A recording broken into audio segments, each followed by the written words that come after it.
Good evening, good evening, my brothers and sisters. How are you doing this beautiful evening?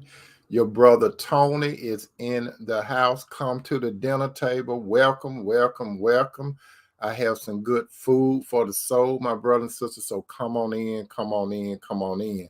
If this is your first time at the dinner table, allow me to introduce myself.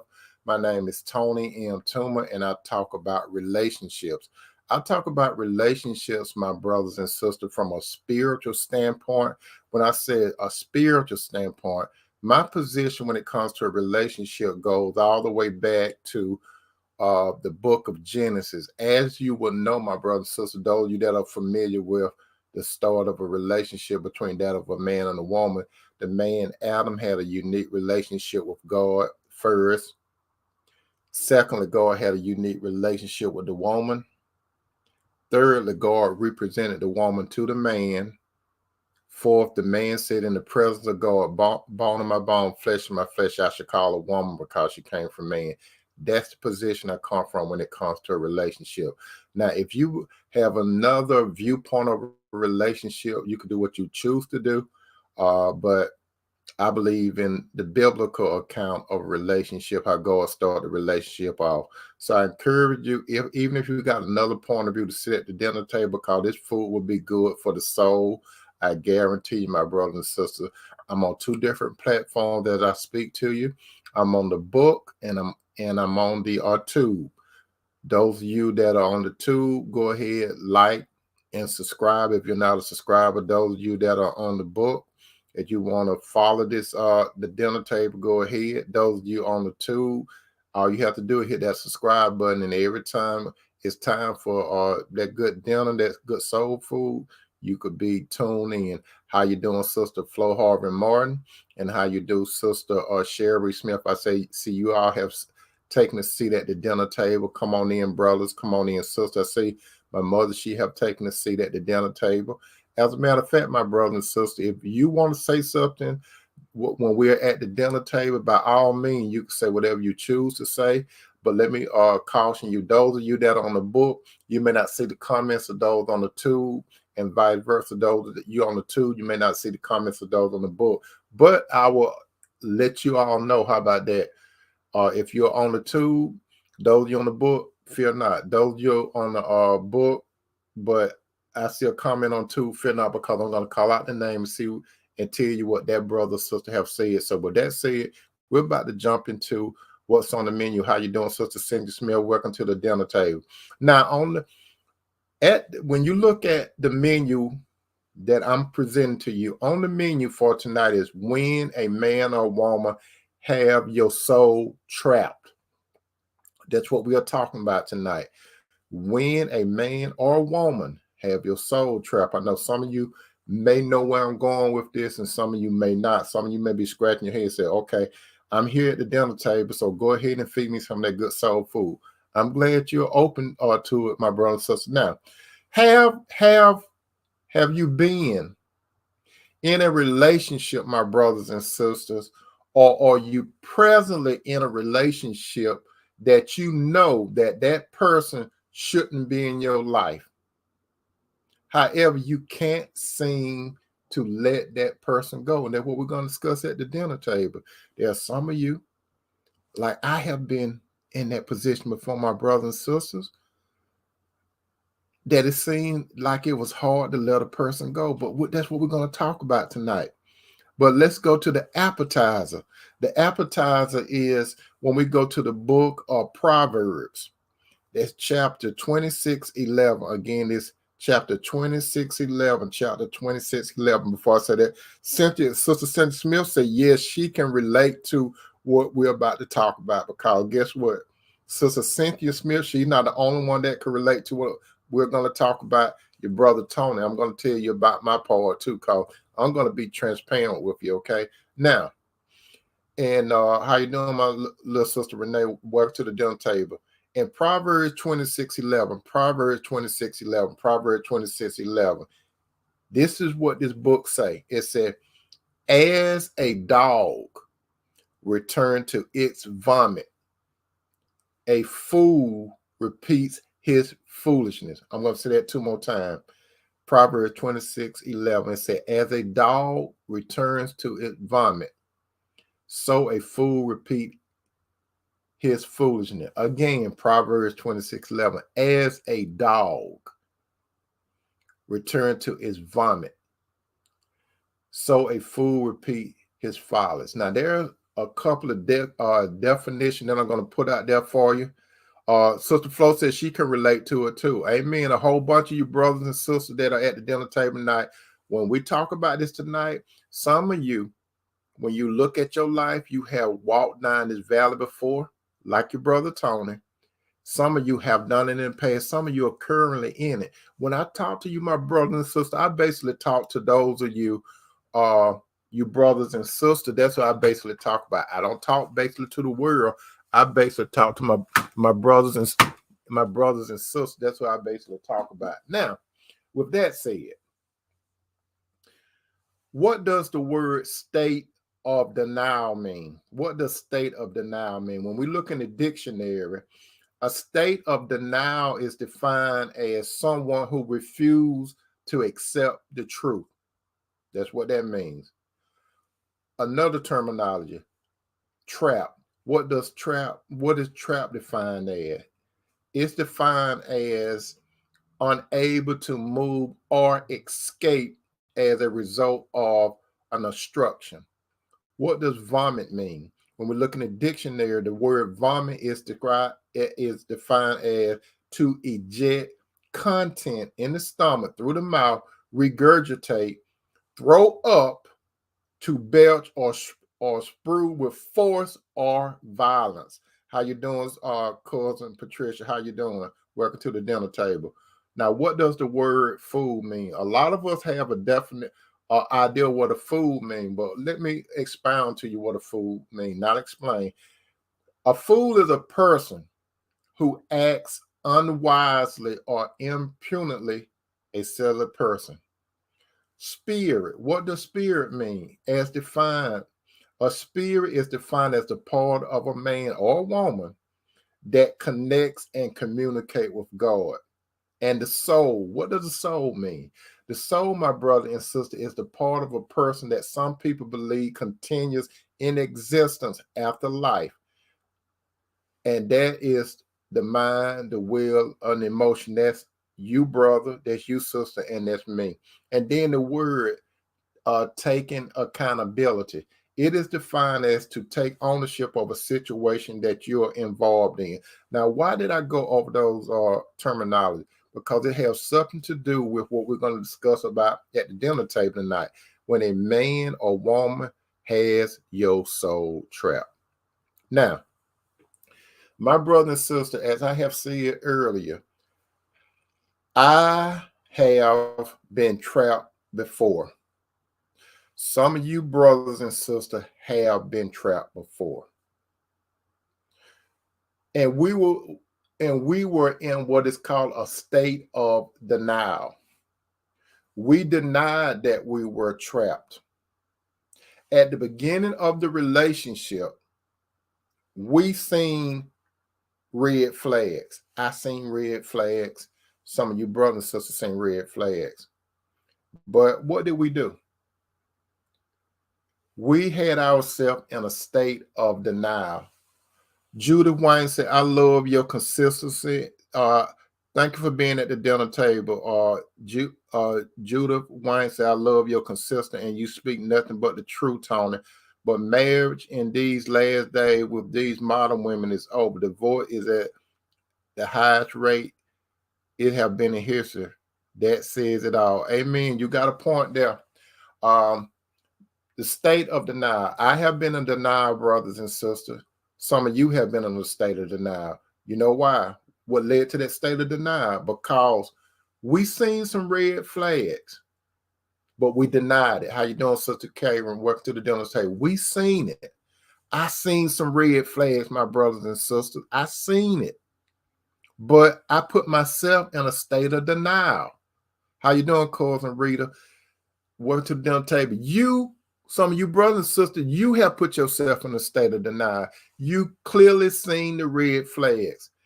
And when I talk to you, my brother and sister, I'm talking to you, Christian brothers and sisters. I'm not talking to the world. Because when I talk to the world might think when I'm talking about the dinner table, it's a bunch of crap, but it's realistic. That's why if the world want to come, they smell what we're talking about. They will come around. They will come close to the dinner table. They will try to put their heads in the window or stand off and smell what we got cooking here. And then they're going to decide whether or not they're going to sit at the dinner table or not. But if you out there, the world, you could come sit down at the dinner table and get some of this good soul food because, hey, we got plenty of it. But back to what I was saying, we put ourselves in a state of denial. We seen some things about that person. We seen it. We clearly seen it. I clearly seen it. But what did I do? Like I always say, when I tell you, brother and sister, I purposely, God put some red flags in front of me. But guess what? I wanted to do it my way. I thought that the person would change. Or on a subconscious level, I could have been thinking that I could change the person. But let me tell you something, my brother. So we can't change no one. What did the great poet Maya Angelou say? When a person show you who he or she is, what? Believe it. That's what it said. Believe what you see. And then when you look in the book of, I believe it, Isaiah, it states that, if I'm correct in the book of Isaiah, it say that Ethiopian cannot change the color of his skin, neither can a leopard change its spots. Also, Jesus himself said, you could tell a tree by the fruit it bears. Let's focus in on what Jesus said. You could tell a tree by the fruit it bears. I seen some fruits. I seen some rotten apples on the one tree. But I'm thinking that I can avoid the rotten part and eat the juicy part. Like a lot of you brothers and sisters too. You seen a big apple on a tree, but it was just this one sour spot. And we tried to eat around it, right? Or cut it out. But it still was rotten. But I overlooked it like a lot of you brothers and sisters overlook it. And then when we overlook, what happens? We get into what is called trapped. And how do you get trapped?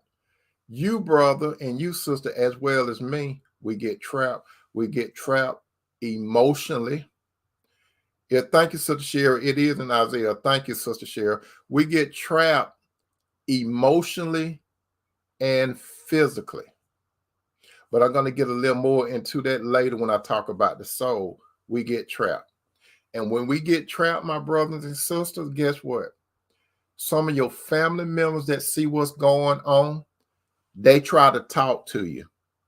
Some of your friends that see what's going on, they try to talk to you. So your family member, they talking to you. Why are your family member talking to you? Because they could see it. They don't really have no connection to that person that you have connection, but they have a connection with you. And they see what's going on with you, but you're in a state of denial, but they see it. And your friends that care about you, they see it. That's why they say something to you, my brothers and sisters. That's why they say something to you. If they didn't care for you, they won't say nothing to you. But you holding on.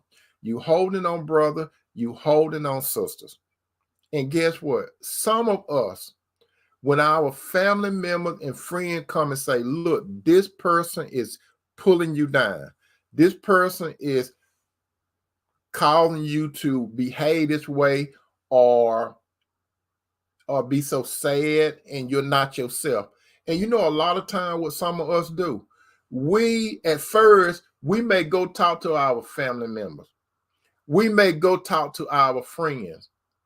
And you see, we normally go initiate stuff with our family friends. Okay, so we open them up to it, right? Especially when you're single. We talk about the single part first, okay? Especially when you're single. So you go and relaying that. So they remember. So a lot of time they see stuff, but they don't say nothing to you until you bring it up. You know, when you have brought that man or woman around your family members and friends, they checking that person out. You see, they objective when they looking at that person. You're more emotionally tied to that person. They are not. So they're going to get their assessment of the person. They're going to get their assessment of the person. They're going to really look at that person, especially if you got some good family members and friends that really care about you. They are going to do some mental notes. And then they're going to pull you to the side and say, look, I know you like that person, but I see some red flags. Based on what he or she said or his or her behavior, they pointed out to you. And you listen to it, you seen it, but you're in a state of denial. You know why you're in a state of denial, my brother and sister? Because, like I said, when I get to the soul part, I'm going to get more into it. You got tied to that person emotionally, and you know what happened to emotionally. You know how you really got soul trapped on the emotional level, and when you physically engage with that person. What do I mean when you feel physically engage with that person? You had sex with that man or woman. How you doing, sister? Diamond saying, welcome to the dinner table. Come on in and get your seat. That's what happened, my sisters and brother. You were emotionally tied to that person. This don't only apply to women. This apply to men too. And once you got emotionally tied to that person, you had physical intimacy with that person. And then some people, they have physical intimacy with someone, and then after the physical intimacy, then they go to feeling. That's why God warned us, my brother and sister, about being physically intimate with someone. You see, it's a reason why God said don't get physically intimate with someone. Because you see, like I always say, my brother and sister, when you be physically intimate with someone, it's more than the man ejaculating. It's more than a woman climaxing if she's not faking. It's more than that. It goes deep. It's beyond the physical. It affects the soul. Next, you are so trapped. Number 3, you are so trapped. That person start getting real relaxed around you, right? And when that person start getting very, very relaxed around you, you going to see more of those red flags. You seen them early, but you're going to start seeing more of those red flags. And when you start seeing more of those red flags, you already trapped. You are in an unhealthy soul tie with that man or woman. And it's hard to break. Most of the time, my brother and sister, when you are in an unhealthy soul tie with a man and a woman, it starts from the beginning, you were unequally yoked. The Bible clearly tells us don't be unequally yoked with a man or woman. Some of you brothers and sisters, just like me, when you seen a red flag, you were a Christian, but you got so soul tied with this unchristian, even though he talked very nice. He was handsome. You seen this handsome man approaching you, right? Then he have a smooth voice and he was tickling your ears, right? And don't let him wear that good cologne. And he had that good cologne on, and he was so suave and smooth and stuff. He captivated you, right? And then you brothers, this woman, she looked so good, and her body was banging. It was really banging. And you just imagine, you directed, you produced, you wrote the script out what you're going to do with this woman. So you was captivated on the outside appearance. Everything on the outside that got you, didn't it, brothers? And everything on the outside that got you, didn't it, sisters? So then you start spending time with this man and woman. Yet you seen no red flag, but you still ignoring them, right? So you kept on, you kept on, you kept on. Now you're trapped. And when you trapped, you went to your family member, friend again, and you were looking for some advice from them. Now, if God gave some of your family member, friend, some discernment, they were trying to help you. And you know what? God put a word in some of your family members and friends to talk to you about it. And they talked to you about it. But you was trying to hold on to this person. And you know the sad part about it? Some brothers and sisters, you start getting angry and upset at your family members and friends. You took the stuff to your family and friends and they talked to you about it. Why are you going to get pissed off at your family members and friends and you took it to them? And then some of you brothers and sisters, I have never done this part, then you tell them to stay out of your business. Why would you tell your family members and friends to stay out of your business when you took it to them? Now you're going to get so mad and then you're going to try to justify your relationship with that dog, that man or woman that's a dog that left fleas on you. And I know what I'm talking about, my brother. So that goes back to listen to this, what I'm about to say. Then when you get so trapped, that man or woman start making you so sick, you want to vomit them up. They make you so sick. They make you sick they make you sick. I'm going to get to the soul part after a while, but they make you so sick. You want to regurgitate that man or woman out of your life. They do so many despicable things to you, and you get so tired, you get so tired, and you actually get to the point every now and then where you throw up. When I say throw up, I'm saying that figuratively. I'm trying to say it right, but you all know what I'm talking about. In a figurative way, you get so tired up, so you throw it up, which goes back to Proverbs 26:11. Proverbs 26:11. Proverbs 26:11. It said, "As a dog returns to its vomit, so a fool repeat his follies." I have been a fool before, my brothers and sisters. Some of you have been a fool before. What does this word mean? It said, "As a dog returns to its vomit." Let me tell you what a dog does. And some of you may have seen it, but this is real. What a dog really does. When a dog gets sick, a dog have ate something that make its stomach upset, right? Thank you, Sister Cher. And then what a dog does, the dog would throw it up. That's what a dog do. A dog would throw it up. And the dog feel temporary okay. So the dog say, "Whoo, I'm so glad I got that out of my system." That's what the dog say. So the dog walk off, right? Which is me in the past, and some of you in the past, and some of you still in the present. Like a dog, you walk away, and then the dog look back like that. The dog look back at the vomit. The dog have to look back at the vomit that made it sick. And what does the dog do? According to what the Bible say, it returned to its vomit. So when a dog returned back to its vomit, what does the dog do? It lick it back up and eat it again. The content that was in the dog's stomach made it sick. It threw it up. It gave it up, right? And would feel better as it was walking away. But they looked back and said, "I want it again." So they went back and licked the vomit up. Now picture that in your mind. That's what your brother Tony have done in the past. And that's what some of you brothers and sisters have done in the past. That's what some of you brothers and sisters doing right now.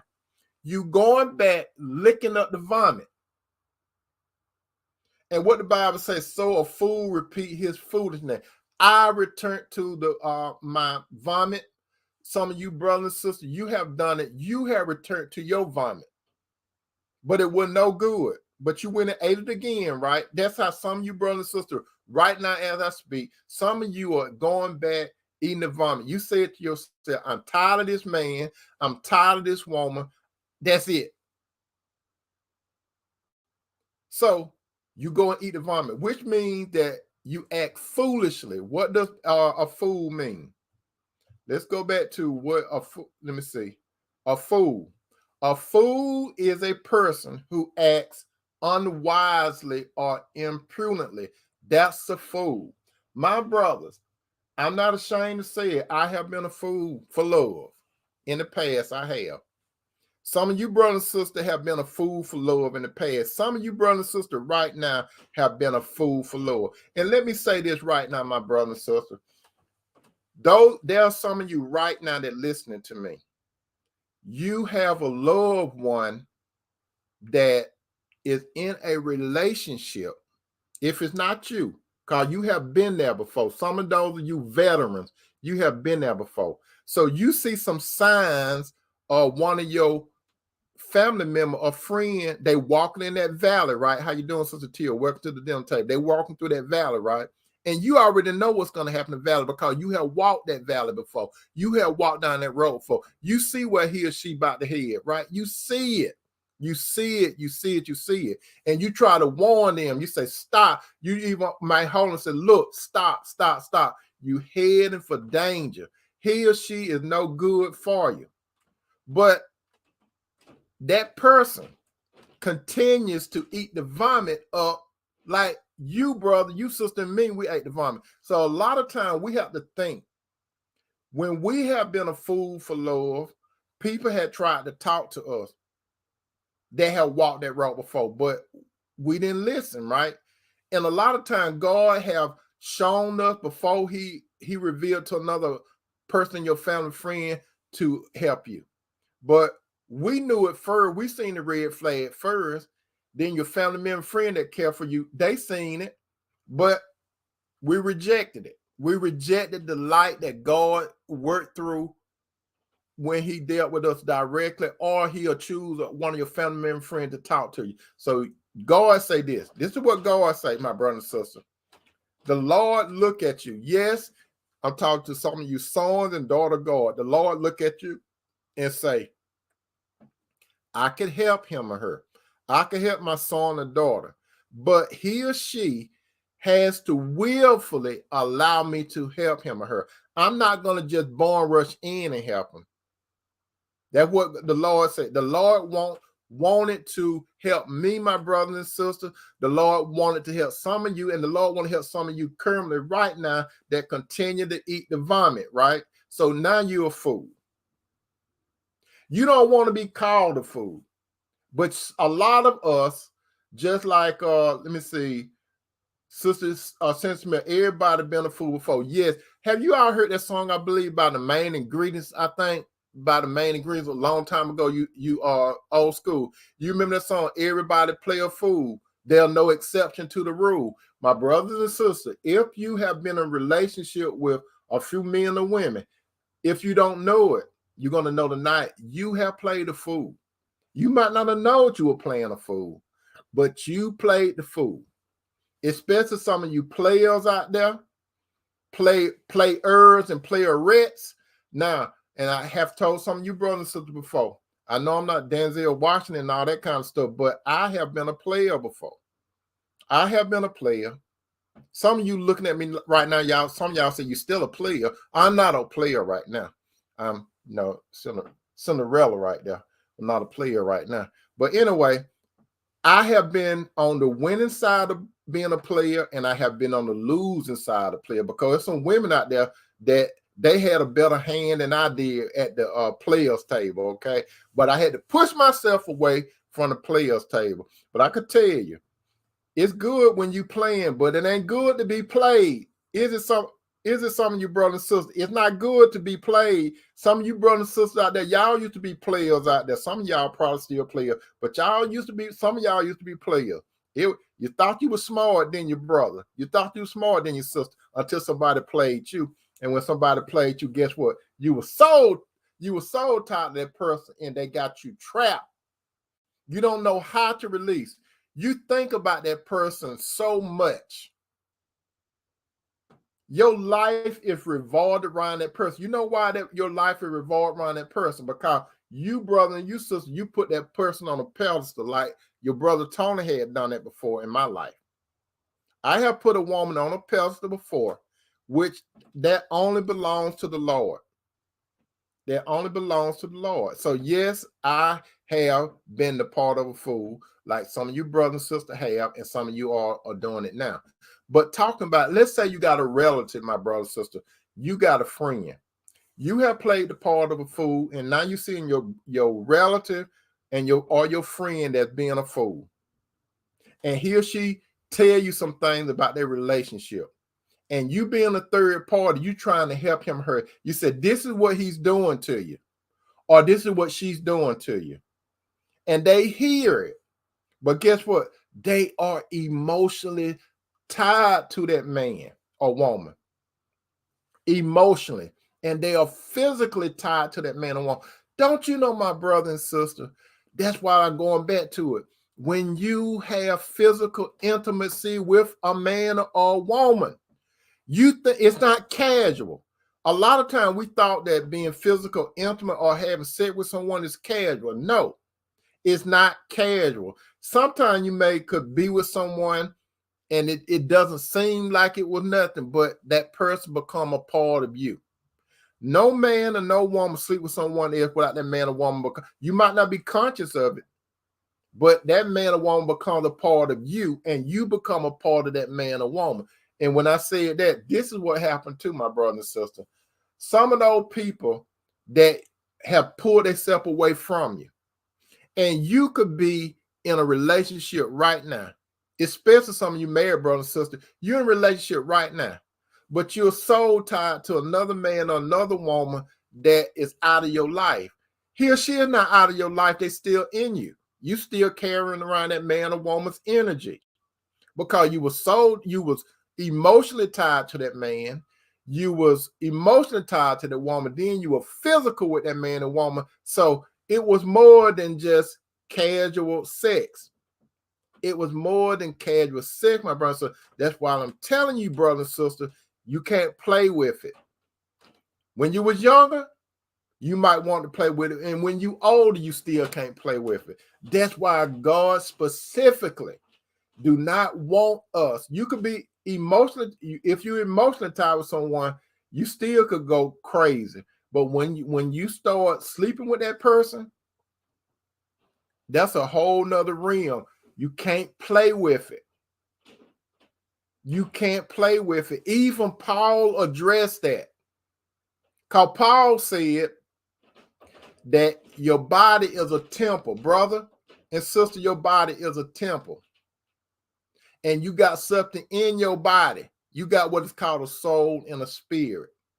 That man or woman that you deal with, their body is a temple, but they got a soul and they got a spirit. You got to understand that they got a soul and they got a spirit. Now, this stuff is deep. Now, this is where we come to number 5, a spirit. Brother and sister, since your body is a temple, it's just like this. Your body is a house, brother. Your body is a house, sister. And what lives in that house? You. Your body is like a Winnebago. You all see those big traveling vehicles that be on the highway, right? Where people take vacation and stuff. That's just like a big house on wheels. But your body is a house on feet. You understand? That's what your body is. So you, brother, and you, sister, you are a soul. You understand? You got a soul. That's the real you, brother and sister. Your mind, your will, and your emotion. But you got a spirit. So since you are a Christian, brother, since you're a Christian, sister, guess what? When you decide to be with someone, now this you got to understand. And I'm going to put this in some of your faces tonight, my brother and sister. If that man or woman is not a Christian, and you decide to get in a relationship with that man or woman, and you got the spirit of Christ, and if that man or woman does not have the spirit of Christ, what spirit does that man or woman have? It's one or two spirits. It's the spirit of the Lord and the spirit of the adversary. Now, this deep, a lot of people don't think about this. You got the spirit of the Lord in you, Jesus. Wherever you go, you taking Jesus with you. You see, a lot of people think Jesus just up in heaven. That's it. Jesus present everywhere, especially his spirit that be in you. Jesus not only set up there by God the Father, Jesus reliving his life through you, brother, and you, sister. So you, brother, and you, sister, you entertain a person that look good, smell good, and all these other things. They seem to be nice in public. But you know what? Their righteousness is like filthy rags. What you think is good is not good. By the world standard, look good, but by God's standard, they are. Let me tell you from God's viewpoint. When you, brother, and you, sister, you are son or daughter of God, let me tell you what God see in that person. God see when you deal with that person, you are dealing with filth. You are dealing with a corpse. You are dealing with a walking dead man or woman. Yes, he or she can talk. Yes, they can hear. Yes, they can see, but you're dealing with the walking dead. That man or that woman, if they don't have the spirit of the Lord, guess what spirit they have in them? They have a demon in them. The Bible said that Satan is transformed himself into what? An angel of light. So, brother, when you get with an unbelieving woman, and sister, when you get with an unbelieving man, you have the spirit of the Lord in you. Now, guess what? Now you dealing with a demon in the inside of that man or woman. So when you dealing with a man or woman that got the spirit of the devil, can you see how detestable that is? You bringing the Lord's spirit to mingle with a demon. You understand? Which filter to the soul. Your soul, my brother and sister, is the mind, the will, and the emotions. But before that, just think about it. Just think about it in your mind, my brother and sister. You taking Jesus to be in the bed with a person or a man or woman that look good to you, they fine and all that kind of stuff, but you putting Jesus in that mess. And you just think about it. You taking the Lord and what you doing? You taking Jesus into a pig pen. You can't see it, but that's what you doing. When your body's brother and sister, when your body clash with another man or woman, that's what you're doing. You know what you're doing to God, Jesus' spirit. Let me tell you what you're doing to Jesus' spirit. You are hurting Jesus' spirit. If you have Jesus' spirit in you, you are grieving God's spirit in you. Do you think the Lord want you to have fellowship with a demon? The demon, it's okay with them because you see, the demon thing is I'm getting back at the Lord. That go all the way back to the Garden of Eden. When Satan tricked Eve and Eve got to Adam, it was not about Adam and Eve. It was Satan making points against God. Satan did that to hurt God. It wasn't about Adam and Eve. You see, Satan and God, they both want one thing. They want your soul. You got to understand that, my brother and sister. God wants your soul. Satan wants your soul. It's a big chess match, my brother and sister. God make a move. Satan make a move. You got to understand that. How you doing, sister? Dr. Walker, how you doing? That is especially hard for believers who are married to unbelievers. Amen. That's what I'm talking about. Thank you for coming to the dinner table. So you got to understand how deep this thing is, my brother. So now we talk about your soul, number 6. Your soul is your mind, your will, and your emotion. That's where you get tied up at. That's exactly where you get tied up at. Remember, your mind, your will, and your emotions. That person come in your thought processes. That person is constantly on your mind. And you willfully allow that person to be constant on your mind. Because you are emotionally tied to that person, your heart, your feelings. You know, they say some men, you see, men, they may not quickly get into an emotional thing with a woman as quick as the woman get in an emotional tie with a man. But if a man continue to deal with a woman, even a side woman, he eventually going to get emotionally tied to that side woman. But initially, when a man and a woman, the day brother or the day sister, when you sleep with somebody else, y'all one. The moment you, brother, insert your penis into a woman's vagina, sister, the day you allow a man to insert his penis into your vagina, y'all one. Before God, y'all one. Not before man and woman. You think it's just a casual thing. Y'all become one. There are a lot of you brothers, you taking around a lot of women energy around you. There's a lot of you sisters, y'all taking around a lot of men energy from you. But there's one of them that got a hold on you. Your body may be with someone else. You could be married right now, my brother and sister. Your body is here, but your mind is on the other side of time. You all remember that song by the OJ?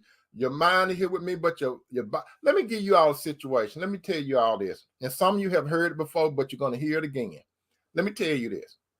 There was this one particular relationship I had came out of, all right? But I was still tied to the woman. And I knew I was tied to the woman. I call myself, you know how some people say, get up and go date. You know what? Nobody didn't have to tell me to get up and date. I did it myself. So this one particular lady I took out, right? And even though I was dating, I was going out with this woman, my mind was not with her at that time. My mind was on this other woman that I still had emotional tie, mental tie to, willfully tied to, emotionally tied to. Okay. Now the lady who I was dating or going out with, she was cool, but my mind was not there. And this one particular time we went out, we had a pretty decent time, but I'm still thinking about this other woman that I was in a long-term relationship with, right?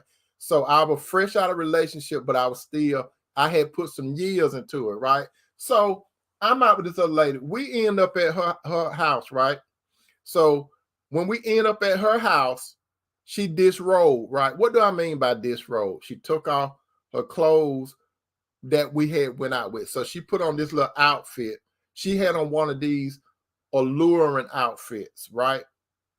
You know what I'm talking about, though, one of those alluring outfits. So she got in the bed, and I'm sitting up in the chair by her bed, right, looking at TV. She said, you could get comfortable, Tony, and you come lay with me. I already knew what she wanted. If I would have got in bed, I already knew where they were going to go. So I'm thinking, that's right, Sister Cynthia, Andres. So I'm thinking, I know if I get into bed with her, if I don't make a move on her, she might make a move on me. And my mind was not already there. My mind was not already there.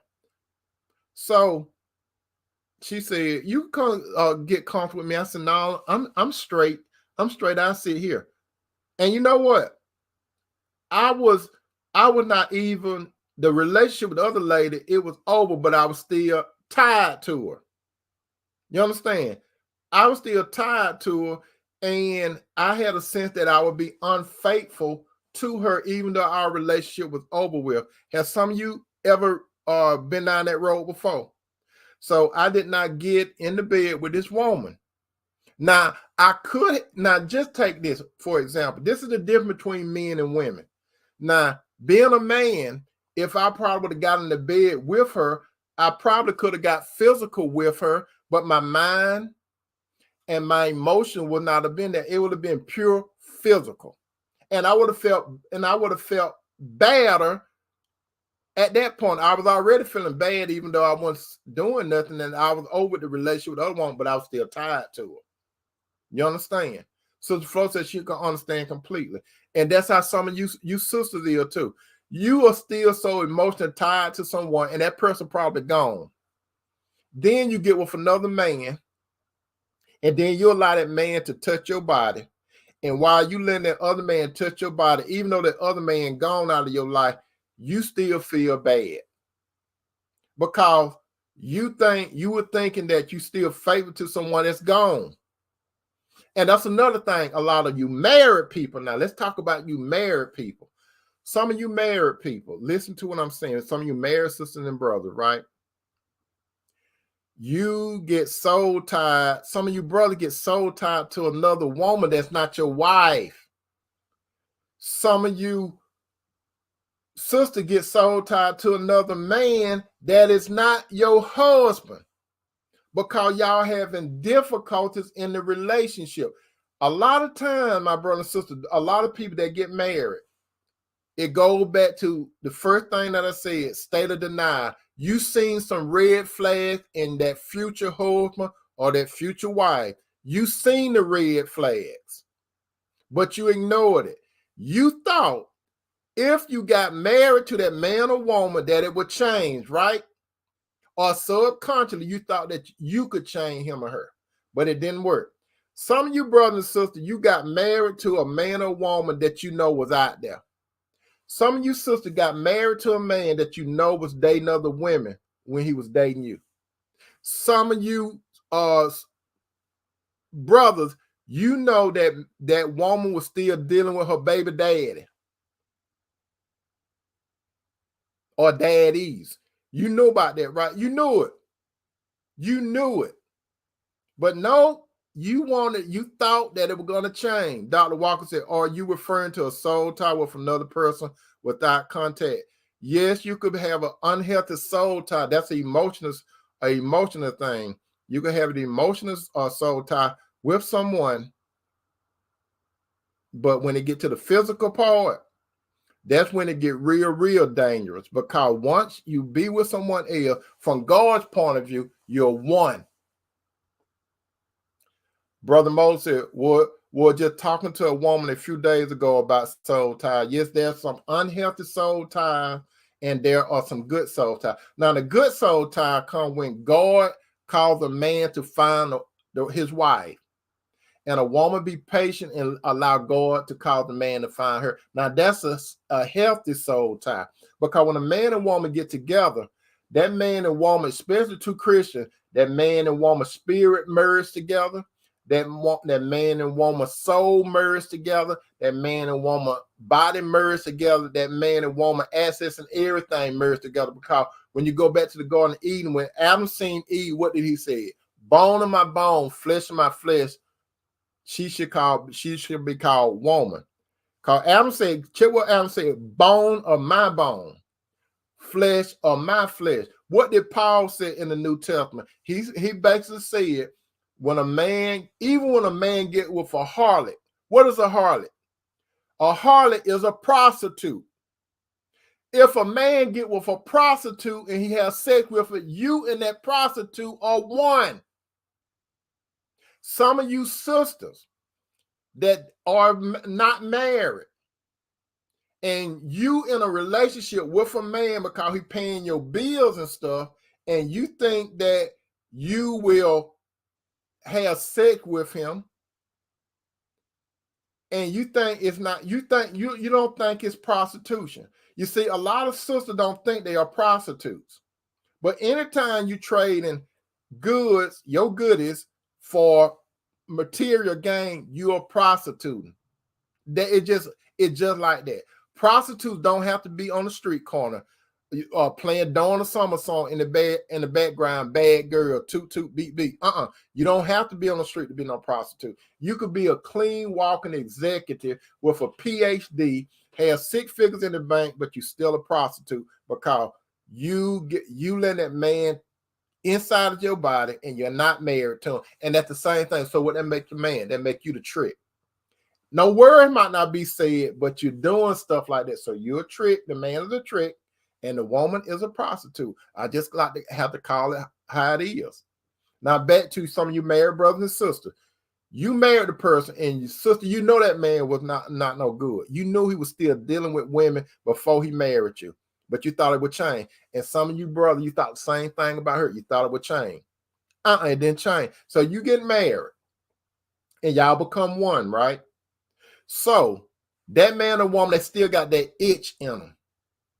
And they still doing what they were doing before y'all got married. You know, the man, sister that you kept busting for being with another woman or talking to other women, and the same thing, brother. You know that woman that kept having conflicts with her ex and all that kind of stuff. They were still doing some things. Anytime a man and a woman still having difficulty with someone and they're engaging with them, there's something going on there, some feelings going on there. Because let me tell you something. If a man and woman get a divorce, and let's say they have children, the only reason that man and woman should be in contact with one another is strictly for the children. Not to be saying how you doing, how your mama doing, and all that kind of stuff. Strictly about those children. That's it. Let me tell you this, how technology is today, especially with little children. Brother, if you have a child with a woman that you was married to, they got cell phones. I can see if they little bitty children, you have to talk to the mama. But if they're of age and they could talk on the phone, you talk to those children on the phone. You don't have to talk to their mama. And then the same thing, sister, you don't have to talk to that man when the children are of age and they can comprehend and stuff. Like I said, I can understand if they small children. I can understand if it's a graduation. I can understand if it's a marriage where you brother and you sister have some children. I can understand that. But brother, you ain't got to continue to contact your ex-wife or keep up with her. And some of you sisters, you ain't got to keep up with your ex-husband and keep up with him. That's what is called history. But back to those of you that are in a relationship with, and you're married, but brother, you are dealing with another woman, or sister, you're dealing with another man. You get so soul tied, brother, with that other woman, or sister, you get so soul tied with that other man, you don't even want your husband to touch you, sister, or brother, you don't even want to touch your wife no more. Or brother, you start introducing new tricks to your wife, and she wondering where you come with all these new tricks because you've been experimenting with this other woman. And then some of you sisters that involved with the outside men, you get to the point where you don't want your husband to touch you no more. Ain't that something? You don't want your husband to touch you no more because it's outside. You saving all your, like Whitney Houston say, I'm saving all my love. I'm saving all my love for you. You all remember that song? What Whitney Houston had out? You remember that song? I'm saving all my love for you. Listen to the lyrics of that song that Whitney Houston say. Whitney Houston knew that man was no good. She knew it. And what did she say? She had all these imagination of her and this man being together, right? She knew that the man had a family and stuff. But what she say? I'm saving all my love. I'm saving all my love. I'm saving all my love for you. That sound like number 4. That sound like a fool. Why would a woman save all her love for a married man? Why would a man save all his love for another woman that's not his wife? Dr. Walker said, teach them more on the emotional soul tie. Some people can be attached more to a person's mind, heart, than their bodies while married to another. This is what happened. I'm glad that you brought that up. Now, the emotional, Sister Flo said that Denise LaSalle trapped by a thing called love. That's right, Sister Flo. You're right. I remember that song, Trapped by a Thing Called Love. You're right. But she was hoodwinked. She was bamboozled. She got involved with a man that she got emotional and physical tied for. She couldn't do nothing but think about the man. Dr. Walker said, teach us more about the emotional soul tie. The emotional soul tie come in like this, especially with married people. Listen, especially with married people. Brother or sister, you think that you cannot talk with your mate. The communication part. You think that you can't talk with your mate. You got a lot of things that happening in your marriage, okay? A lot of things happening in your marriage. So the communication is going dead. So brother, you start talking to a woman at work or something like that. Or sister, you start talking to a man at work. So this is what you start feeling, my brother and sister. You would probably tell that man or woman, you easy to talk to. I wish I could talk to my husband like this, or I wish I could talk to my wife like this. We can relate. Yes, they can. They relate. They ain't got nothing. They ain't got nothing to lose with you, brother or sister. They ain't got nothing to lose, but you got a lot to lose, brother or sister. So they make you feel comfortable. So you looking for what is called a band-aid. You're looking for a pacifier. You're looking for someone to fill that void that your husband and wife cannot fill. I'm going to tell you this, my brother and sister. before you got married, you had to understand this. You were marrying, brother and sister. You were marrying a human being. When you were marrying a human being, some men and women, you put that man and woman in an improper position. You put that man or woman on a pedestal where Jesus was supposed to be on that pedestal. If a man or woman does not put that man and woman on the pedestal, if that man or woman doesn't put Jesus on that pedestal, guess what? You're going to put that man, another man or woman on the pedestal, right? That's going to, they become your idol. And you don't want to think that, but that man or woman become your idol. So your loyalty goes to that man or woman. You're going to be loyal to somebody. Either it's Jesus or Satan from a spiritual standpoint. And it says some of you brothers, it says some of you sisters, you put a man or woman as your idol. Your American idol. You have a man or woman as your idol. You worship the ground that they walk on. It's all about them. Have you, brother and sister, ever heard? And whenever you hear a man or woman, all they do is talk about their man or woman. You never hear them talk about Jesus. Never. But you hear them talk about a man or woman. That's who they're loyalty with. So they get soul tied to a man or woman. That's an unhealthy soul tie. You can get now emotional, and this is what happened with married men and married women. When it comes to adultery, remember Jesus said adultery starts in the mind first, because Jesus said whenever a man look upon a woman and lust after her, he has already committed adultery with her in his heart. And the same thing applies to a woman. If you married, adultery means you're married. Jesus said if you fornicate, fornication is for single people. Adultery is for a married person. So that's the relationship Jesus look at anyway. Whether you engage going towards marriage or whether you per se marriage. So adultery starts in the heart first, my brother and sister, before the physical part. Some men and women think adultery means you actually had to be physical or had sex with someone. Nope, it starts before that when you start getting emotional tied with someone. Because let me tell you, when it comes to emotional tie, you know what happened during emotional tie, brother and sister?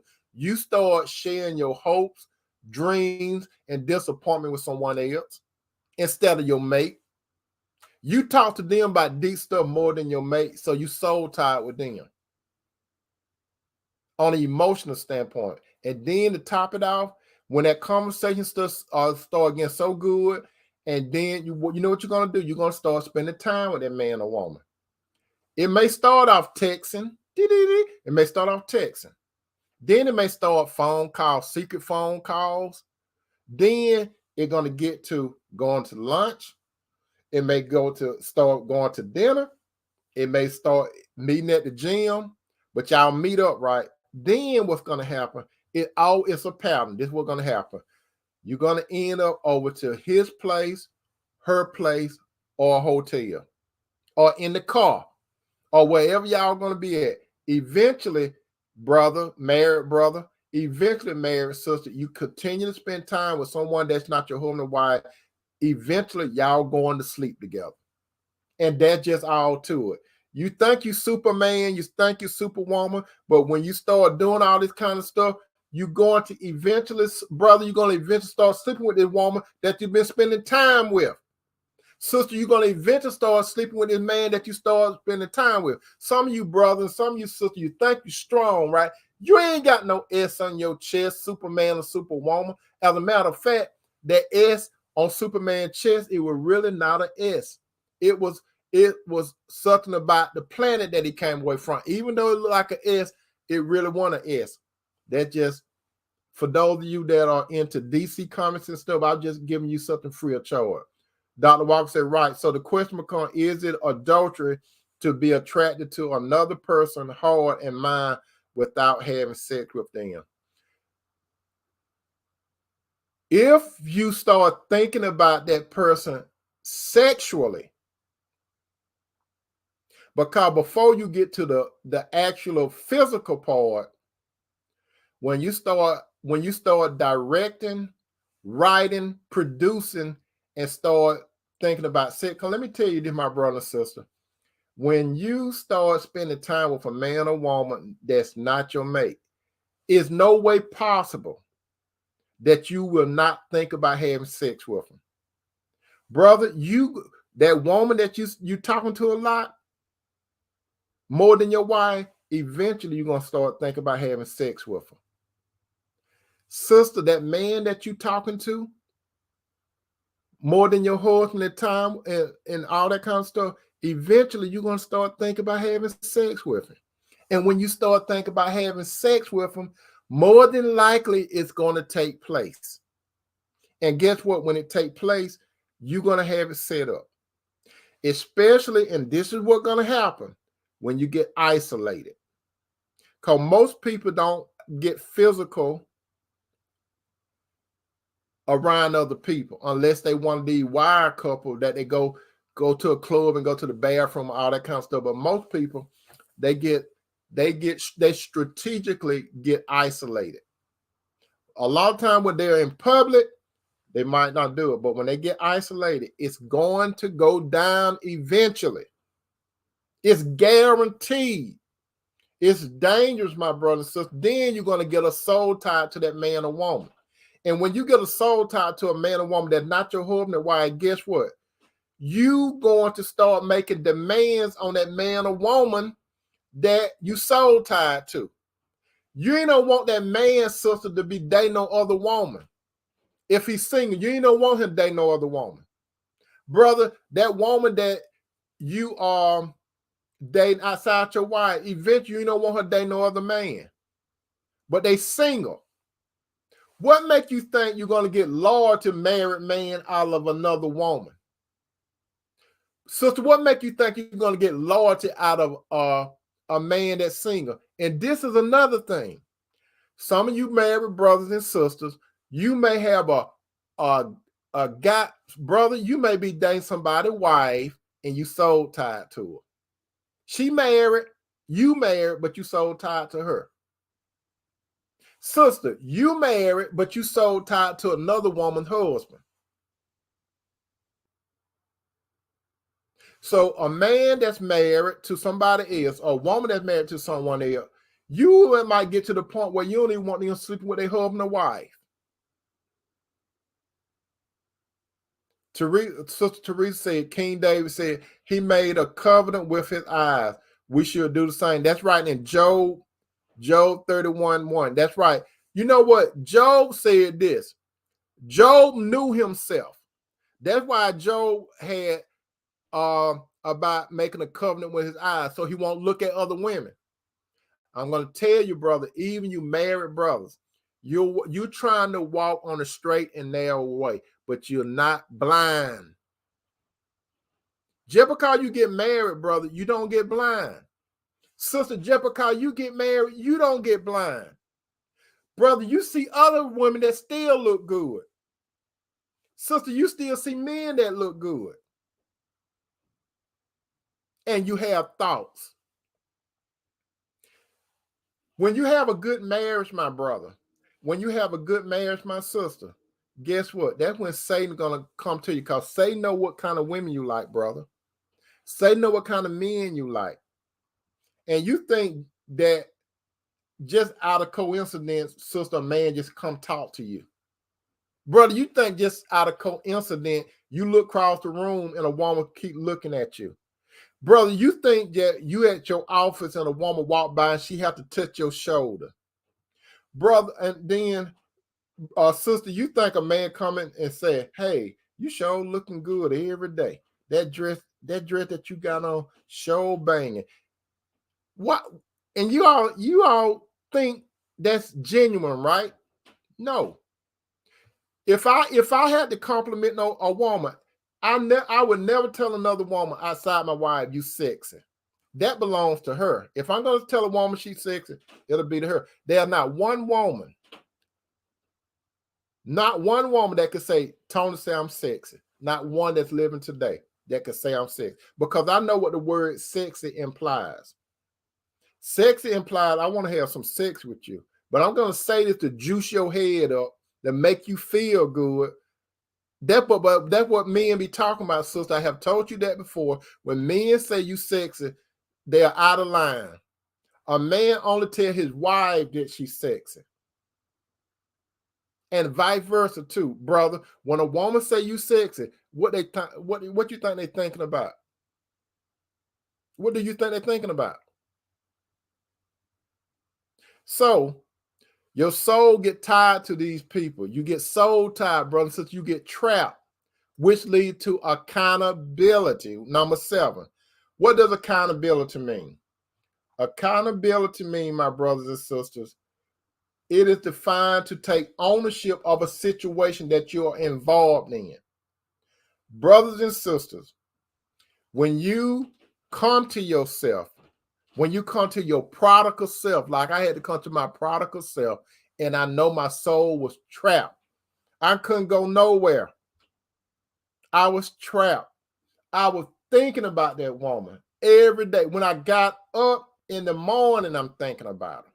When I'm driving in my car, I'm thinking about her. When I'm at work, I'm thinking about her. Wherever I went, I'm thinking about her. That's some serious bad soul tie. Bad soul tie. I could not deliver myself, my brothers and sisters, just like you. Teresa said, let's get it on. Al Green. That Marvin Gaye. I think that was Marvin Gaye, let's get it on. But anyway, then Al Green probably had a song like that. But anyway, you have to be accountable, my brother.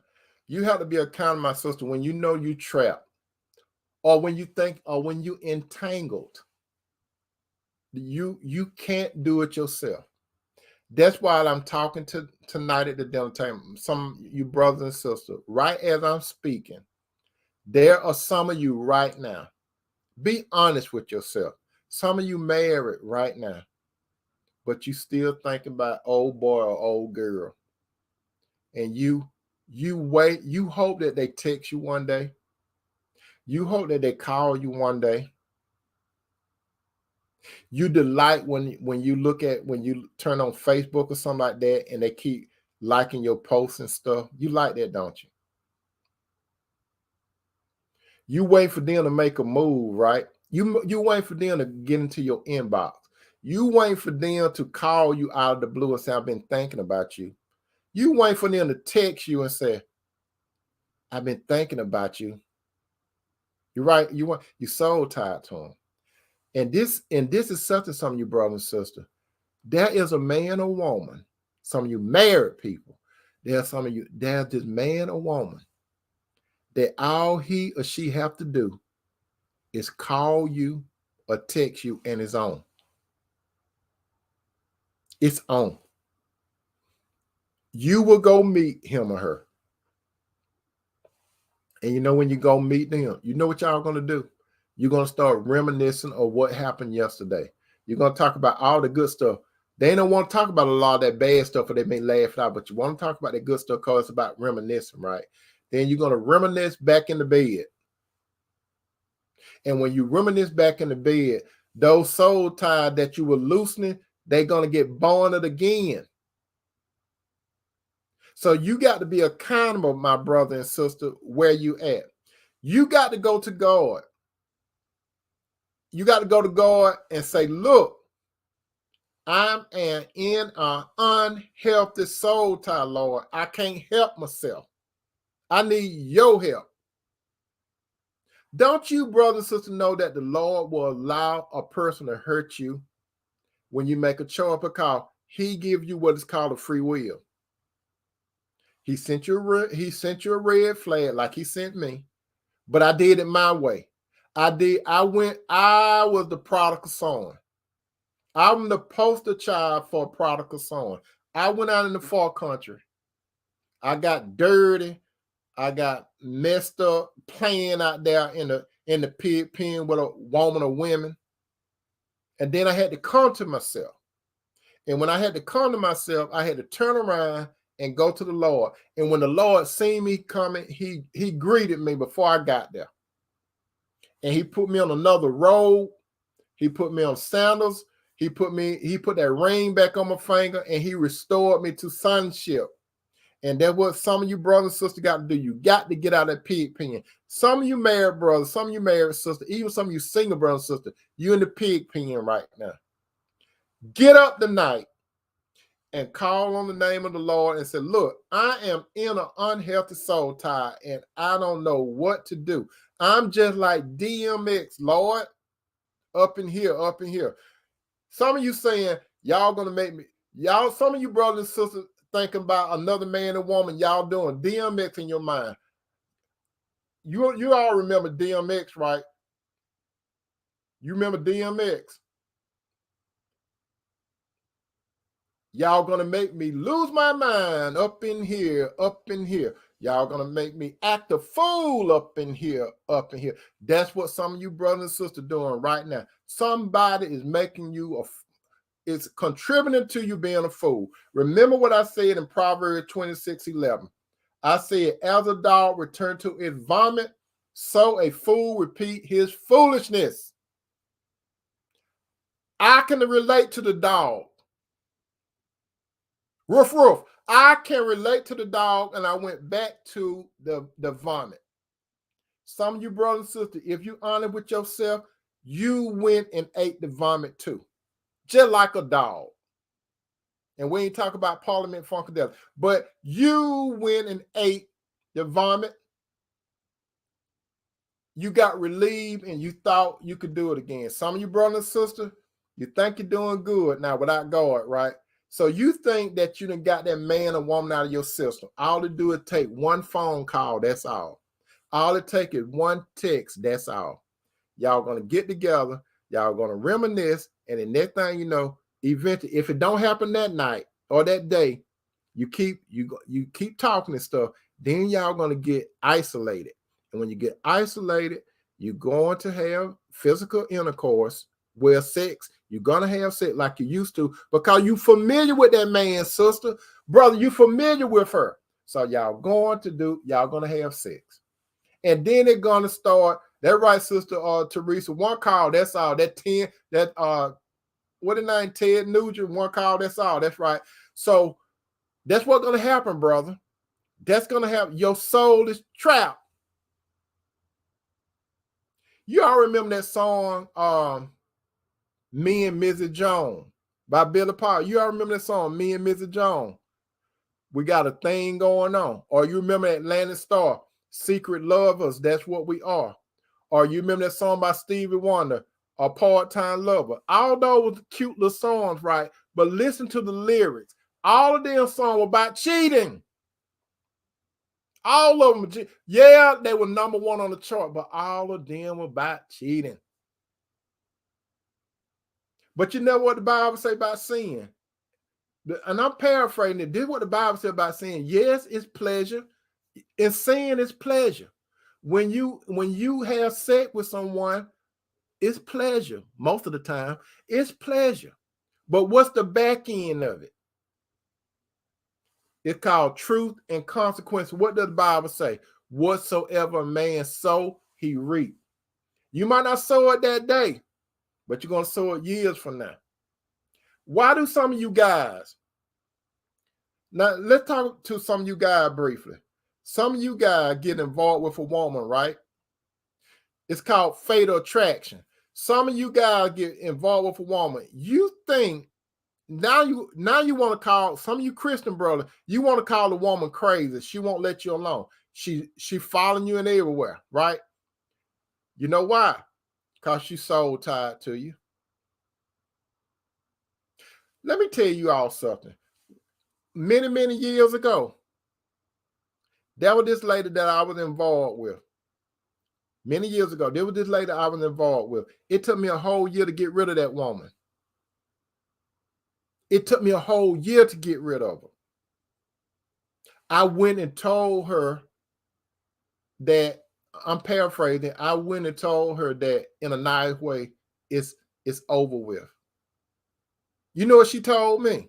She told me this, brother and sister. She said it ain't over with until I say it's over with.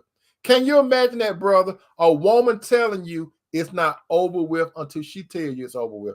Or sister, can you imagine a man telling you it's not over with until I say it's over with?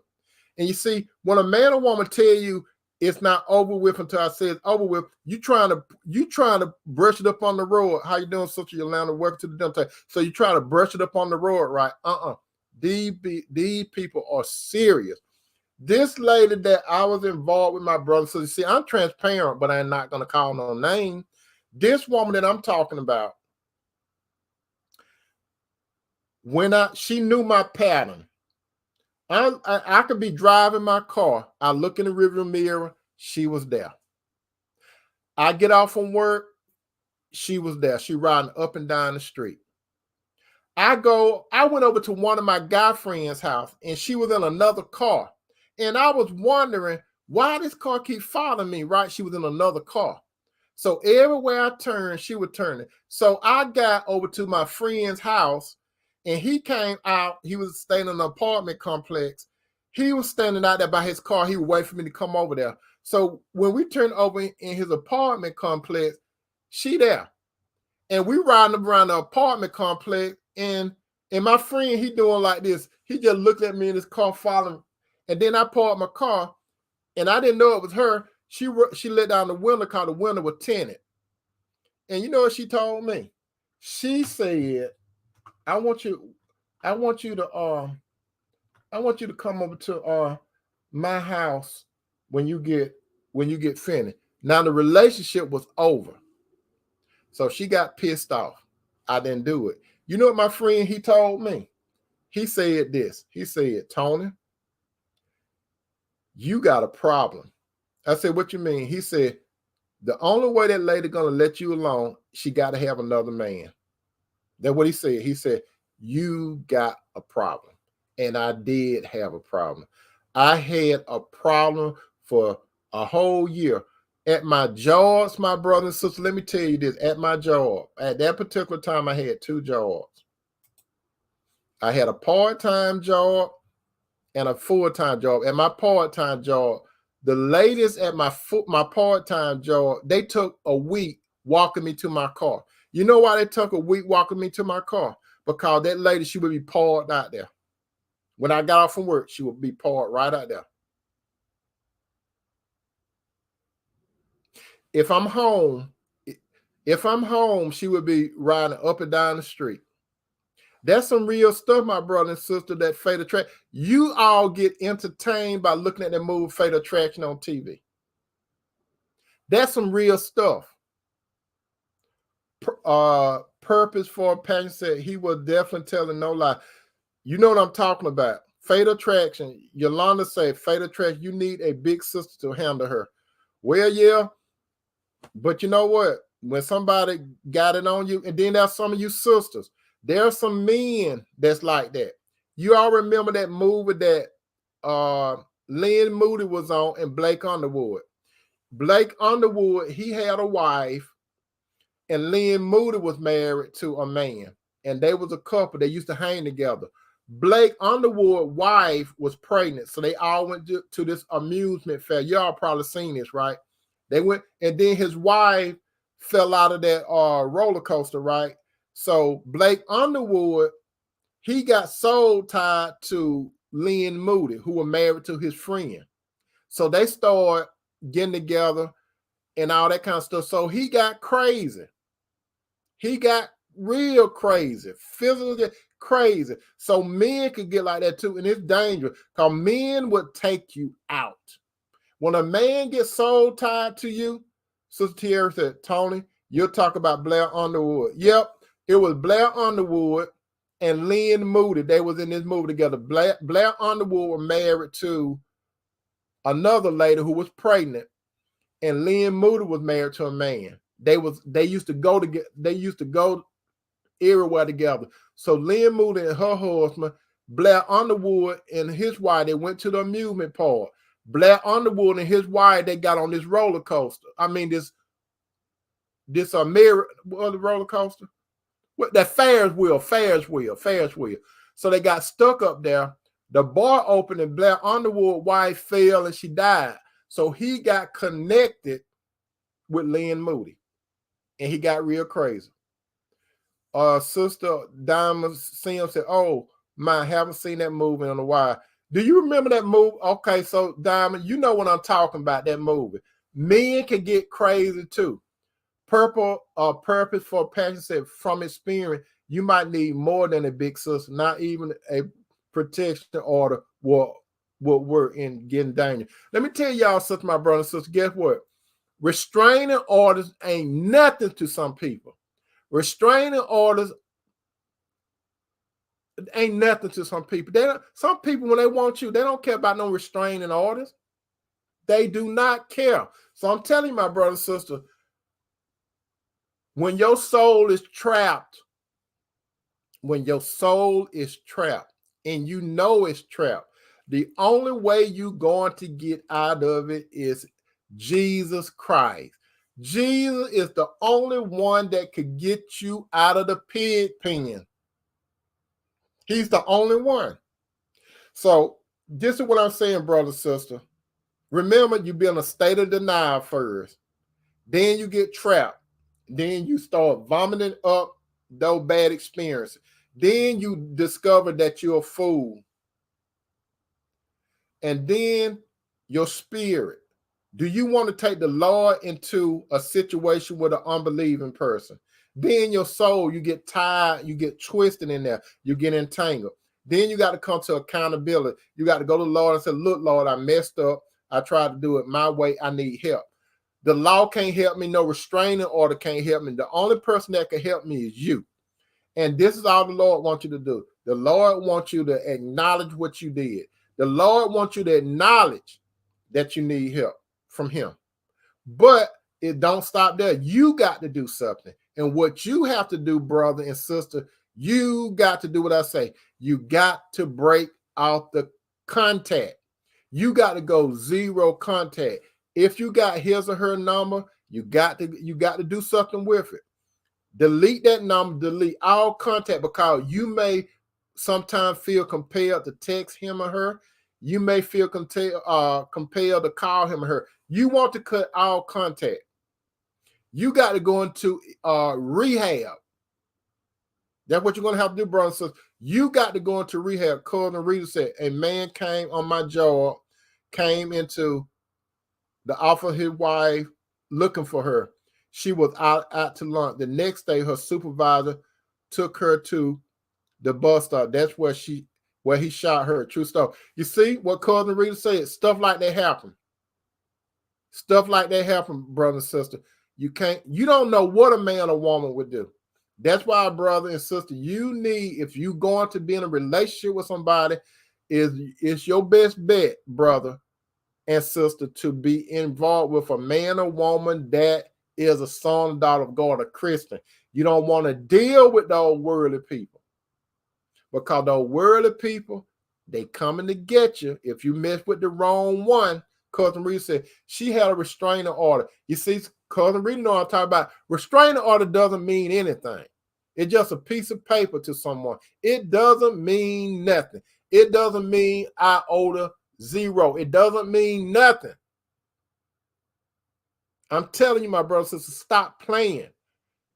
Brother and sister, go complete no contact. You got to go complete contact. You got to, it's gonna take time. It's gonna take time, because you cannot get a man or woman out of your system that you allowed in your system. It takes time. And Jesus could help you. And as time go by, my brother and sister, some days one day you're gonna say, I ain't think about that person as much as I used to. That's what I'm telling you, it's going to take time to get these people out of your system. Jesus is the only one, brother and sister, that could break a soul tie. Brother and sister, if you know a man or a woman that is soul tied to another man or woman, listen to me carefully. If you have walked down that road before, you got to have understanding, because you know what it's like, because you've been soul tied before. I mean, in an unhealthy, you've been soul trapped. I put it that way. You've been soul trapped. Some of you brothers and sisters, like me, I have been soul trapped, so I can understand. So if I see a man or a woman, especially a relative, I can understand. No matter what you say to him or her, they got to walk that road by themselves. The only thing you could do is be a support. That's all you can do. If a man or woman got their emotion tied to another man or woman, what you say, they hear you, but they're not listening. They hear you, but they're not listening because they tied to that person. You know that that man or woman is not healthy for your family member or friend, but they got to go through with it. My brother, so let me tell you this. Since you all know, I do consultation, right? And let me tell you, by doing consultation, I hear a whole bunch of things, especially from women, because most of the people that get in contact with me are women. Men do too, but mostly women. And there are some women that are so soul tied. I mean, they are in a trap relationship. These men, they do whatever they want to do. And the woman see it, but she won't let it go. She see it. He doing this to me, Tony. He doing this to me, Tony. Why he doing this? Why he doing this? And I could talk, but they got to make the decision. You understand?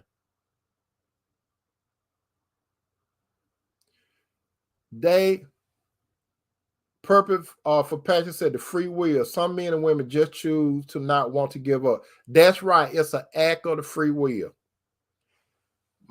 Just like my sister always said, when my sister was in a bad relationship a long time ago, you got to get to this point. This is what my sister told this guy that she was in a relationship with.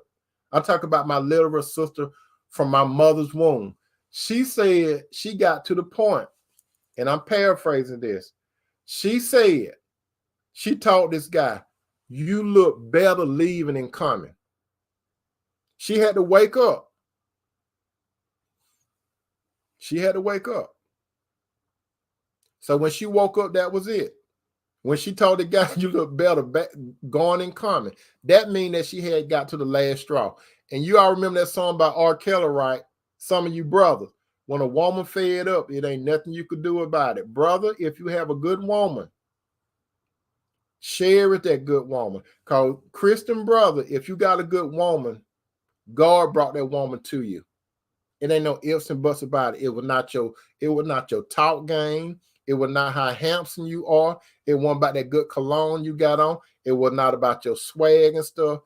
God brought a good woman into your life. She may have flaws like you, but any man that listens to me tonight, if God brought a good woman to you, he did it. Sister, if a good man found you, it ain't about how you look. It ain't how big your hips are and all that kind of stuff. It ain't about your PhD. It ain't about that big house you got, that six figure. It ain't about none of that. God called this good man to find you because he got a purpose. So, brother and sister, if you have a good mate in your life, don't mess it up. But I'm telling you this, my brother and sister, if you do have a good mate, you will be tempted. You're going to be tempted because Satan going to come and tempt you. If you got a good relationship, Satan coming. I'm letting you all know this. I'm putting you on blast. Satan coming. Because Satan going to come directly to you. If he can't get to you directly, guess what? Satan know, brother, what kind of women you like. Sister, Satan know what kind of men you like. And Satan going to be using these men and women as puppets to get to you. This is what Satan going to do for you, brother and sister. He's going to bring a silver platter to you. He know what you like. He's going to open up the top of that silver platter. He's going to say, look, don't it look good? Eat and enjoy. That's all Satan going to do. And when you eat and enjoy, guess what? You doomed, brother. You doomed, sister. You going to be tempted. There's nothing wrong with temptation, brother and sister. You know what the book of James say? James said, count it all joy when you're tempted. Jesus was tempted in all points, but yet he didn't sin. That's what the Bible said. Y'all got to remember that Jesus was 100% God. He was 100% man. It said that Jesus was tempted in all points. So believe that, my brother. Believe that, my sister. You know what? You can overcome, my brother and sister, because you have what is called a battle of the soul, the flesh, and the spirit. Even though, brothers and sisters, you're following the Lord, Even though, brother and sister, you get engaged, even though, brother and sister, you get married, you're going to be tempted. I'm just telling you, you're going to be tempted because it's coming. You see, with the temptation, you got to understand it, my brother and sister, with the temptation, you're not going to be tempted more than you can bear. Believe that. It may seem like it's overwhelming, but God is not going to let you get tempted beyond what you can bear. But the Bible clearly say, with the temptation, and we ain't talk about the singing group, but with the temptation, God is going to have you a way to escape. So whatever temptation you got, especially when it comes to relationship, God going to always have a door. So go through that door. But don't think you strong, brother. Don't think you strong, sister, because you're going to see just how weak you are. You're going to see how weak. You love your wife, brother. Get around another woman too much, and you're going to see just how strong you are. Sister, you think you strong. Keep hanging around another man. You're going to see just how strong you are. Then the next thing you're going to know, I didn't mean for it to happen. I didn't mean for it to happen. I didn't know it was going to happen. Why are you playing, brother? Why are you playing, sister? Don't you know, brother, even though you're a Christian, sister, don't you know, even though you're a Christian, don't you know there's an ongoing battle between the spirit and the flesh? Just because the Lord saved you, he did not take you out of your flesh. Your flesh want to do evil. Your spirit wants to do good. So it's a war inside of you. If you look at the book of Romans, my brother and sister, Paul talk about that battle between the spirit and the flesh. It's 24/7, 7 days a week, unless you sleep. You're going to have that ongoing battle, brother. You're going to have that ongoing battle, sister. Even if you have a good wife or a good husband, you're going to have that ongoing battle. For me, example, I'll be tempted. She be tempted. She might not say nothing, but she be tempted, and I know she will because she won't. Look how she look. Look how she look. That's a beautiful looking woman. So I know some guy be on her. She probably no tell me what all she encountered at the grocery stores and stuff. I don't know, but I know she probably be tempted because guess what? She a woman. She not no better than Eve. I'm not no better than Adam. You ain't no big sister. You ain't no better than Eve. Brother, you ain't no better than Adam. You will be tempted. The only man or woman that never the only person never failed the test was Jesus. Brother, you know better than Jesus. Sister, you know better than Jesus. Jesus was tempted and then sin, but guess what? We could be tempted and we don't have to sin, but we make a choice to sin. So don't get soul trapped, especially with the wrong man or woman. Don't be unequally yoked. Don't get your soul trapped. You could be soul tied in a healthy relationship, but don't get soul trapped. I'm warning you, brothers. I'm warning you, sister. I have been there before. I have been there before. I have played the part of a fool. I have. Like I said, some of you have played the part of a fool. Some of you playing the part of a fool right now. And you know it. Brother, you know you need to leave that woman alone. Sister, you know you need to leave that man alone. But they got you soul trapped. Pray to God through his son Jesus, and Jesus for deliverance, and then cut ties with that man or woman. You ain't got nothing to talk to him or her about. You're going to have to go through it. It's just like a drug. When you get trapped with a man or woman, it's like, you know how some people, they have to go to rehab for drugs and alcohol. You are addicted to a man, sister, or brother, you're addicted to a woman. That's what you're addicted to. We all have some form of addiction because we are human. But if you're addicted to a man's sister, brother, if you're addicted to a woman, you got to go to rehab. And the rehab is Jesus himself. What do they do in rehab? They stand up and they admit their problem, right? The first thing you have to do is admit your problem. You got to admit your problem to Jesus. and you need some support. You got Jesus, and guess what else support Jesus give you? He give you angels to walk with you. You might not see them, but if you're a Christian, you can feel their presence. You might be doing like this sometime. That's because your awareness. It seems like somebody there. They are there. They there. Angels. You might not want to see those angels because they just may keep you up at night. Because most of the time when people see angels and they glorified body, they couldn't take it. So I'm telling you, my brother and sister, Jesus gonna have his angels around you to protect you. But you got to make your decision. He will have some angels around you.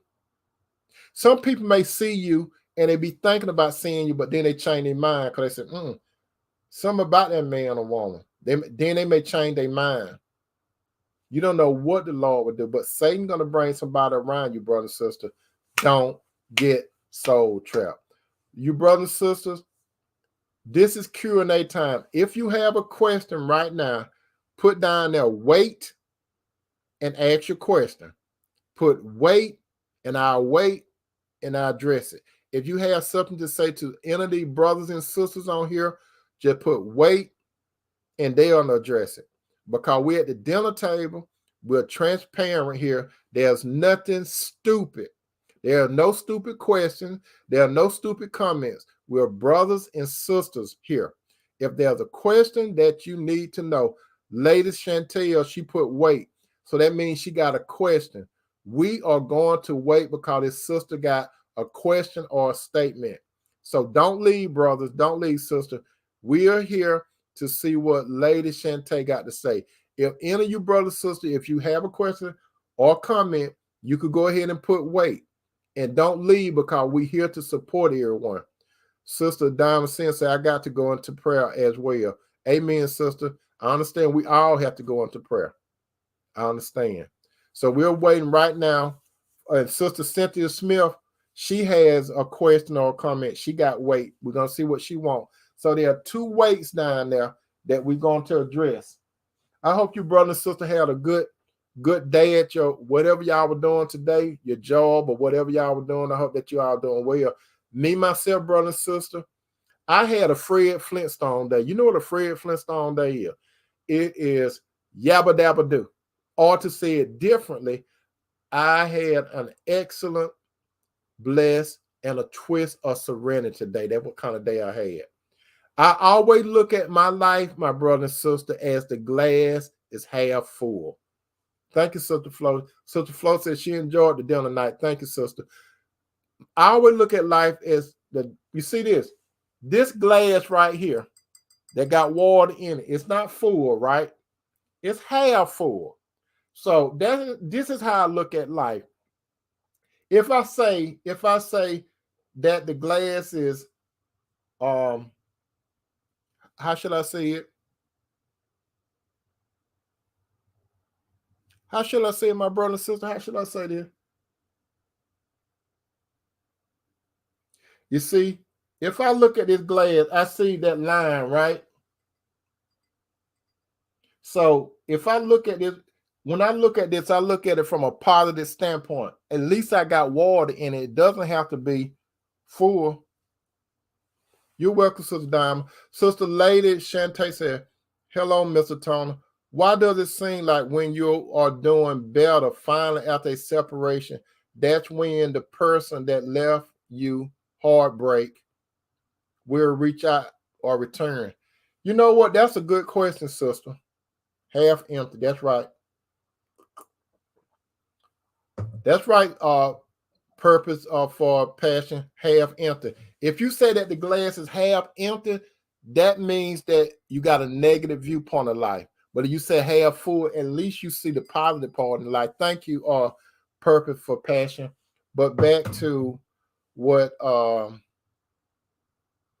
Lady Shantae said. She said, hello, Mr. Turner. Why does it seem like when you are doing better finally after separation, that's when the person that left you heartbroken will try to reach out to you? It always happens, sister. Let me tell you something, sister. When God is elevating you, when God elevates you, that man or that woman, they're going to see it.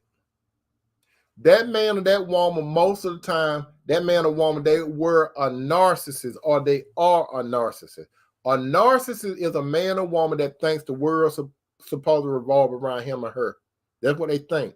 So when God elevates you, when that bad person walk out of your life, he or she, they want to see, do they still have it? It's something that you have that they want or they need.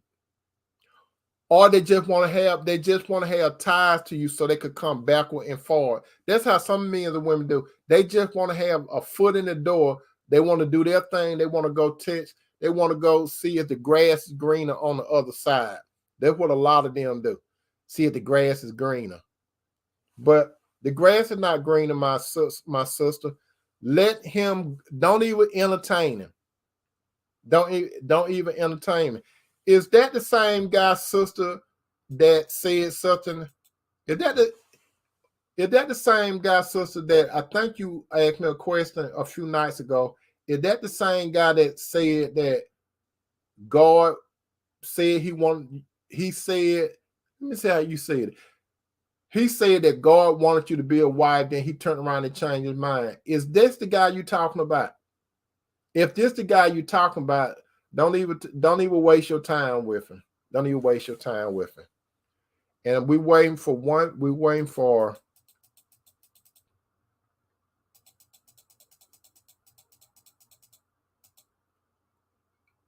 Cynthia Smith. We wait for Miss Cynthia Smith. Cynthia Smith, she got something that she wants to say. Lady Shantae said, yes, the same person. That makes sense, Mr. Tom. That's why they say things like you are a good person. That's right. Don't give him the time of day. Don't give him the time of day because he lied on God. He said that God said you were his wife, then he's going to turn around and change his mind. He's a liar. Don't deal with him. Sister Smith say, hello, Tony. I was in a relationship with a person for 6 years and I left him alone. But I just kept going back. What should I do? What should I do? He either text me or call over and over again. Block him. Pray to God and block him. Even if you have to change your number, block him. If you start communicating back with him, he know your points. He know what it takes to get to you, sister. He already know that. You welcome, Sister Shantae. He knows what it takes to get you. And he's going to keep working and working and working. He's trying to catch you at a vulnerable moment in your life. He know that you are not in a relationship, I think. And that's why he's going to keep on. He's just trying to see, can he wheel you back in? That's all he's trying to do, sister. That sounds like an unhealthy relationship. Don't entertain that guy. Don't do it. Is there anything else, my brother and sister, before I depart for the night? Purpose for Pastor. Do you believe God will present the right person to you at the wrong time and why? No, God will not bring the wrong person to you because God is a God of order. God is a God of order. The devil is confusion. The devil is a counterfeit. When God brings a person to you, it's the right time. Example, when he brought Eve to Adam, even though they made a decision, they went wrong. That was the right time. When God brought Rebekah to Isaac, that was the right time. When God put Sarah and Abraham together, that was the right time. When God put Boaz and Ruth together, that was the right time. When he put Mary and Joseph together, that was the right time. God put a man and woman together for his purpose, not for the man and woman purpose, but for God's purpose. Because God, the Bible said, when a man that findeth a wife, findeth a good thing and obtain favor from God, the Lord. So when a man finds a wife, he actually found a wife because God did the legwork for him. Through life circumstance, God placed the woman right in front of the man, and the man's supposed to pray to God and say, is this the woman for me? And likewise, when a man comes to you, sister, you supposed to say your little prayer to and ask God, is this the man that you're supposed to be with? Don't make that decision on your own, brother.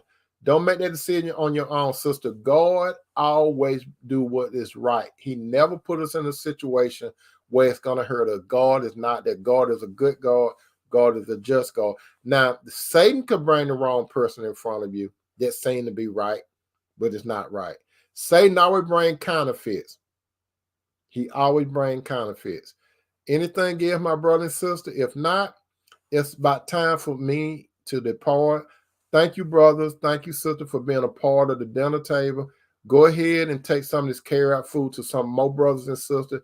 They will enjoy it, okay? I love you, brothers. I love you, sister. You all have a good night.